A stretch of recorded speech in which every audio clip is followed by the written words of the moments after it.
Hey lovelies, it's Kate. Welcome back to another Sims 4 speed build. I hope you're ready to go glamping with your Sims. But before we start, I just wanted to quickly remind you that I'm still hosting a giveaway for a Sims 4 pack of your choice for PC. The giveaway ends on July 30 and it's super simple to enter. All you have to do is download Disney Emoji Blitz using my link in the description, get to level 10, take a screenshot, and tag me on Instagram. My handle is @KateEmerald. Additionally, anything you spend in the game will help support me as the link acts as a creator code. So thank you so much and good luck to all of you. So it's time to go glamping in Granite Falls. So this build is all about glamorous camping. If your Sims enjoy to go camping, if they want to have a nice vacation in Granite Falls, but they enjoy a luxurious type of camping, then this build is perfect for your Sims and for you. So I built this on a smaller lot in Granite Falls. Usually whenever I'm building Granite Falls, I build on the 50 by 50 lot in the back of the world. But here in this case, I thought a smaller lot would be perfect. So here I'm working on a tent. This is kind of the main part of the build. It's in the center and the front, and I think it looks so cute. And later on, I'm also going to add a kitchen and a bathroom. And the kitchen and the bathroom will be in the back of the lot, a bit hidden behind trees. So my idea was to turn this into some type of small camping ground. So you have to walk just a little bit to get to the bathroom and the kitchen and all that. You can have a barbecue. You could also just use the stove to cook. So I wanted to have something that looks like camping, so it's still like a camping experience, but at the same time your Sims can sleep in a proper bed, they have a stove and all that. So it's literally all about glamping.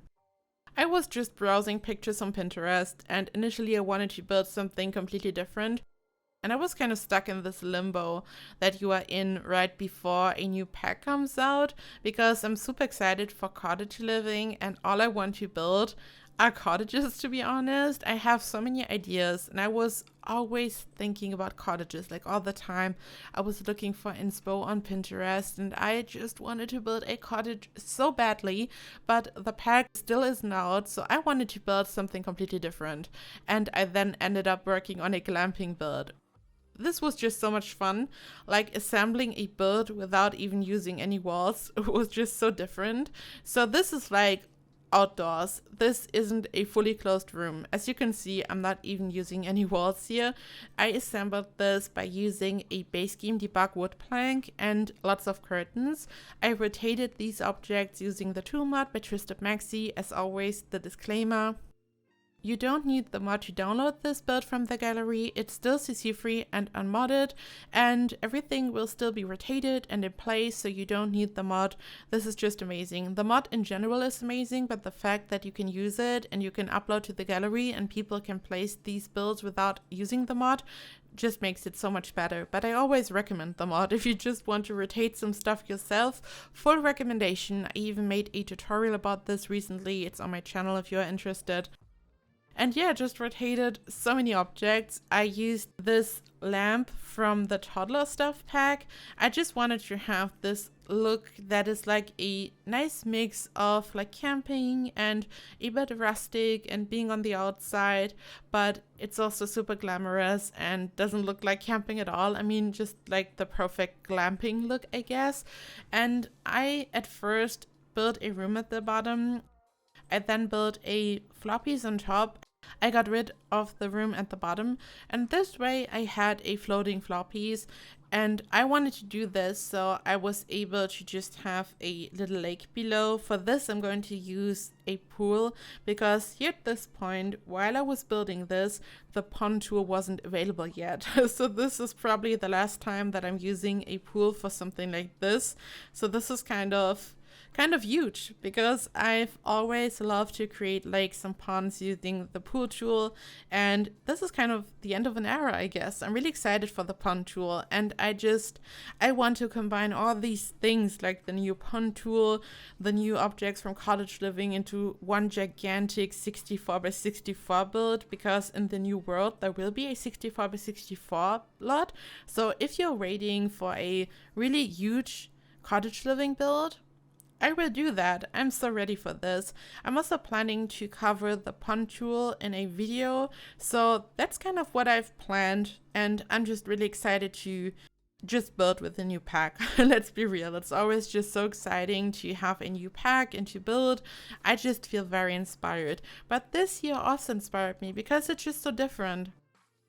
As I said, I've never built a house without any walls before. I mean, I'm going to use some walls for the bathroom just for privacy reasons. But here I've just built a floor piece. I used some platforms and that's it. And I added more details. I'm not really good at cluttering in general, but I felt like I need some clutter for this. This build needs some clutter so it looks a bit whimsical, and I just wanted to have this vibe. And then I started to furnish. This sounds a bit weird and ironic because, I don't know, I'm just adding a couple of furniture pieces to the tent, but I wanted to use a proper bed, so it's really like a glamping experience. I also added a sofa. I used the sectional sofas from Dream Home Decorator. Lots of plants, so you have this outdoor feel even inside the tent. I mean, it's a tent. You're still on the outside, but I guess you know what I mean. I just wanted this to look really whimsical and beautiful. I used different rugs to create this look, and also like different textures, colors, like a mix of everything. A bit of color here and there, but still mostly neutral, especially the tent itself and some of the furniture. I just wanted this to look really cute. And I had so much fun cluttering this because I could just place random stuff everywhere, like the plants in the corner. I love this stuff. Here I was experimenting a bit. I just wanted to add more things. Some of the decorations are from Journey to Batu and Equalize that, just different things. So at this point, I was just adding more and more stuff, and I was afraid that it's too much because I feel like you really have to go overboard with this to create this look. But at the same time, I was a bit hesitant, so I was placing these leaves on the wood plank, but then I ended up deleting some of them because it was too much. I still can't help it. I'm not really good at cluttering and just having like so many objects all at once in one area. Cluttering is an art, and I'm trying to master it, and I hope that I'm going to get better. I think it's especially difficult, for me at least, to combine different plants. I don't know, I always want to use the same plant over and over again.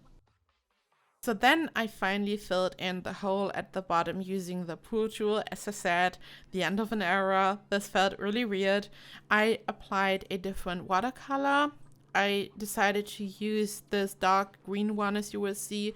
I also added lots of debug rocks just so this looks natural. I think these are from Snowy Escape probably, but if you want to do this, you could just use any rock, like from the base game, for example. I'm just sizing them down here. I'm placing them right at the edge. I'm not even using the true mod here in this case. I'm going to use the true mod for some rocks in the outside, but down there, I just sized them down and I just placed them.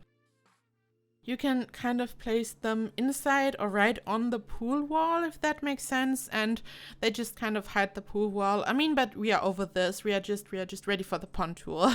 This is the end, and we will have the pond tool soon. So I don't even know why I'm explaining how to do this, but technically it could still make sense if you want to have just like some type of pond where Sims can swim in, because unfortunately the pond tool will only be like for decoration and for fishing, but your Sims won't be able to swim in them. So I think now that I'm talking about it, it still makes sense to know how to build this if you want to have a natural pool so your Sims can actually take a swim. Here I'm building the bathroom. I just added these little hearts. I don't even know from which pack they are, but I mean, I just wanted to have this look of some type of outhouse, so it looks like legit. But in there's like a full-fledged bathroom. I added everything your Sims need. So again, it looks like camping, but it's glamping, so your Sims really have everything they need. A proper shower, sink. I don't even know if I added a tub. I don't remember, but I really added lots of different things to this. I wanted this to be square, so it has the look of an outhouse. It's still too big for a proper outhouse, but I just wanted to have this look. And as you will see in a second, for the kitchen, I did the same that I did for the main tent. I rotated lots of wood planks and curtains, so it's like a outdoor kitchen. I don't know what's going to happen when it rains or something, so this is like really the outdoor experience. Your Sims should probably only stay here when it's like not too cold or raining. Otherwise, the rain is going to ruin your vacation, which is probably realistic in some cases, but you have to keep this in mind. This is like, it's a bit different. But I've wanted to do something like this for the longest time. This is like something different and so fun. And when you look at all these glamping pictures, it always looks so dreamy and so beautiful. And sometimes it's hard to nail this type of style. But I feel like the combination of the wood planks and the curtains, like this color combination, makes it look really glamping. I don't know. And also these lights from the toddler stuff bag, of course. I then added some. This is like technically like a rock probably, but it's a rock, a stone that you can add to the ground like a rock, and it's base game. You can find it in the debug menu. I really like to use this object. And then I added lots of trees. And as I said earlier, I kind of wanted to hide the kitchen and the bathroom behind some trees, so it's a bit separated from the main tent in the front. And you can here see how I built a fence and then added some wood planks, and I started to rotate them. I just wanted to have some type of, I don't know, canopy. I just wanted to have some type of roof made out of curtains above the kitchen, but it's completely outdoor. I'm going to add a barbecue grill so your Sim can have a barbecue. They can also just cook something. I added a mini fridge, as you will see, and I think it's just super cute. Granite Falls is just so beautiful.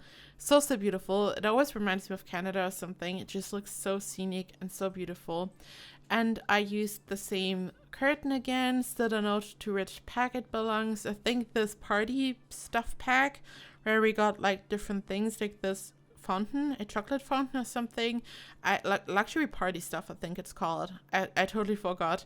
And then I added these curtains from the paranormal stuff pack. They're just perfect for this, and I used the Truma to lower them a bit into the ground. For this, you could also build a basement below, and then you can raise objects by pressing 9, and this also totally works. And the cool thing is, when you place objects in a basement and when you then raise them, they are non-existent to your Sims. So you could just raise something, build something around it, and your Sims will ignore it. It's not there anymore because technically it's on the ground, like on the level below, and your Sims will ignore it. And depending on what you want to build, if you just want to have an object just for decorative purposes and you don't want this object to block your Sims, you could totally do that. So here in this case, I just used the true mod because I wasn't concerned with blocking my Sims path or something, because it's just a curtain and it's all functional. I just added the mini fridge. And when it comes to the landscaping, it's like really simple. I only have the trees, I have lots of rocks, and then I just have this path in the front. I'm going to add some hedges later on, as you will see in the screenshots. There are also some plants from I'm living here, but that's technically it. It's just really green, really cozy, and there's space for up to 2 Sims. And technically, you could just add a tent somewhere if you want to bring some other Sims or a kid, for example. Just place a tent somewhere. There's still some space in the front, so this is like actually not as small as it probably looks. And this is it. Thank you so much for watching. I'm just so ready for cottage living. I hope so are you. There will be lots of cottage living content on this channel soon. And now it's time to thank my wonderful Emerald Patreons. A big thank you to Brunia Wilcox, Jennifer Lewis, Callan Renee, Molly, Green Ewing, Shannon McClam, Telena Lynn, Tamika Mitchell, and Victoria Smithies. And a big thank you to all my other Patreons and to anyone who watches my videos. Thank you for your support. I hope you are all doing well, and I hope I see you in the next video. Bye bye.